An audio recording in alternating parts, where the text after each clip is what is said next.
ने कहा है आपको कि एक भूमि पे बिंदु है, ये बिंदु है, बिंदु एक 20 मीटर ऊंचे भवन के शिखर पर लगे संचार मीनार के साथ। ये आपने सीधा इसके सामने एक भवन बना दिया है। ये भवन हो गया, क्या है? ये भवन है। भवन के ऊपर क्या लगी हुई है? इस तरह से एक संचार मीनार लगी हुई। संचार मीनार मतलब टावर लगा हुआ, संचार मीनार मतलब टावर लगा हुआ है छत पे। तो उसके साथ उसके एंगल बन रहे 45 डिग्री का और 60 डिग्री का।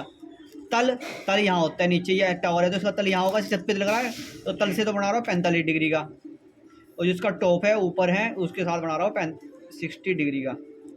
छोटे वाला 45, बड़े वाला 60 डिग्री। दोनों समझ में आ गए।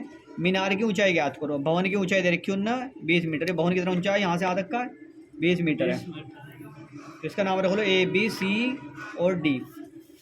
दो एंगल दिए हुए दिख रहे हैं, 45 का और 60 का दिख रहे हैं।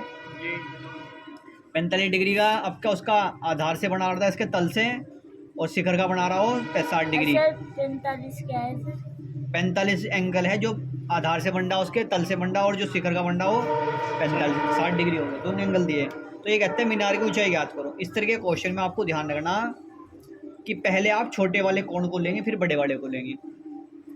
पहले छोटे वाले का, पहले बच्चा 1 साल का हो, फिर 2 साल का हो, फिर बड़े। इस तरह आयु बड़ा, ऐसी कौन छोटे वाला लेना, फिर आपको बड़ा लेना। ठीक है ना? सीधा बड़े वाला ले लो।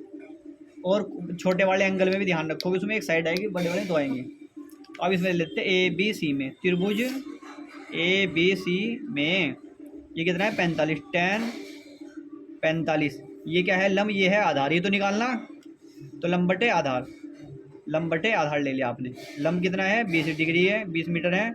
आधार है AB, और थीटा का मान है 45। 45 का मान होता है 1। इसके नीचे एक मान लो। AB की वैल्यू आ गई आपकी 20 मीटर। ये आगे समीकरण 1।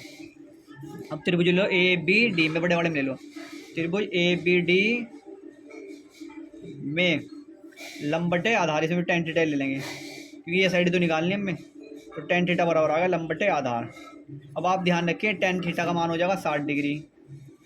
और जो आपकी ये AB साइड है, किससे ये वाली साइड है, किससे मिलकर बन रही है? लंब BC और CD। तो लंब की जगह लिख देंगे आप BC प्लस CD, और बटे में आ जाएगा आपका AB। समझ में आई बात?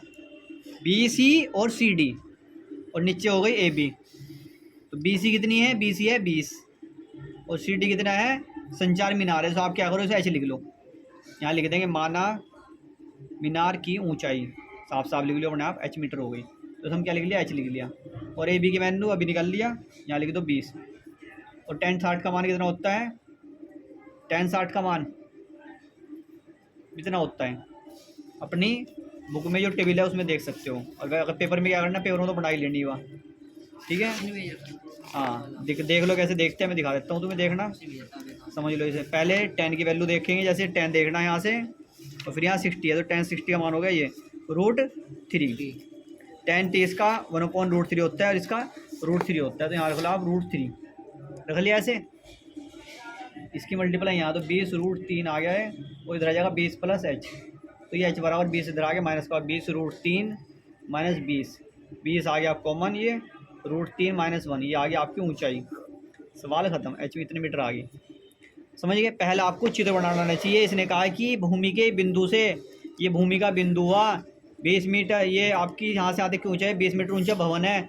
उस भवन के ऊपर मीनार लगी हुई, मीनार लगा दी। मीनार के जो आधार है उसका दे रखा 45 डिग्री कोण, शिखर का दे रखा 60 डिग्री।